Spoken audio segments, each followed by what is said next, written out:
Halo kawan-kawan Oplet Sport. Di video kali ini kita akan cerita antara rivalitas dua negara besar di kancah sepak bola, yaitu Belanda dan Jerman. Sebelum cerita sepak bola ini dimulai, kita akan mulai dengan Perang Dunia Kedua terlebih dahulu. Wilayah Belanda ketika Perang Dunia tersebut diduduki oleh Jerman.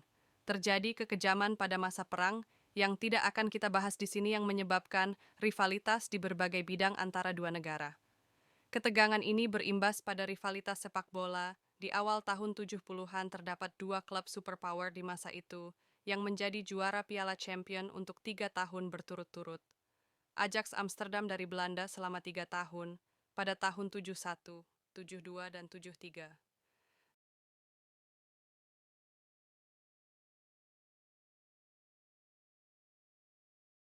Dan langsung dibalas oleh Bayern München pada tahun 74, 75, 76. Menariknya, dua pemain kenamaan pada masa itu adalah dari dua negara tersebut.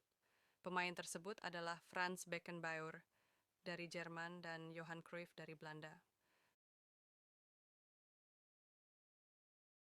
Setelah turunnya tahta Ajax di level klub Eropa, kedua tim nasional akhirnya bertemu di ajang internasional, yaitu Piala Dunia 1974. Dengan kesuksesan dua klub tersebut, kedua negara diunggulkan menjadi juara, apalagi setelah Pele pensiun dari pentas internasional.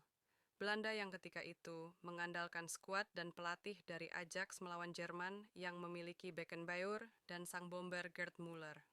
Kedua tim tersebut tidak mengecewakan, sehingga akhirnya bertemu di final. Di final, Jerman berhasil mengalahkan Belanda 2-1 setelah terlebih dahulu tertinggal.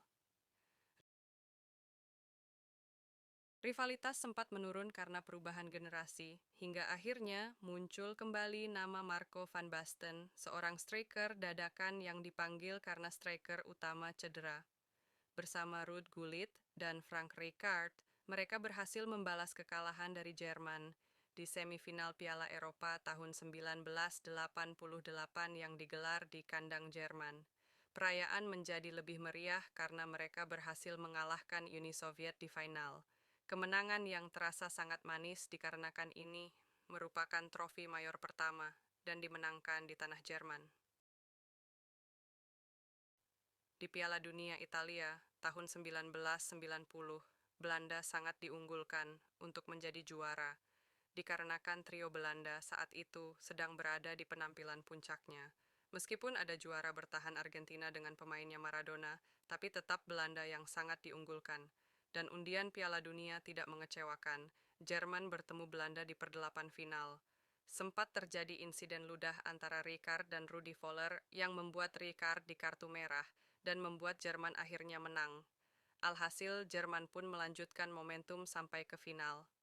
Di final, Argentina bersama Maradonanya tidak kuasa menahan dan harus mengakui keunggulan Jerman. Akhirnya, Jerman menjadi juara dunia untuk ketiga kalinya. Kemenangan ini menyebabkan warga Jerman bersukacita dan konon sempat meledek orang Belanda. Dari suatu surat kabar di Jerman, menggambarkan ketika ibu-ibu Jerman menasehati anaknya. Mereka berkata, "Jangan seperti anak-anak Belanda, kupingnya panjang-panjang." Kenapa? Karena ketika anak-anak Belanda nakal, ibu itu menjewer kuping anaknya dan berkata, "Lihatlah ke sana, ke arah tetangga kita. Mereka berhasil menjadi juara dunia." Rivalitas ini berlanjut sampai dengan sekarang, meskipun tidak seintens zaman dulu. Nantikan cerita-cerita bola lainnya. Jangan lupa subscribe.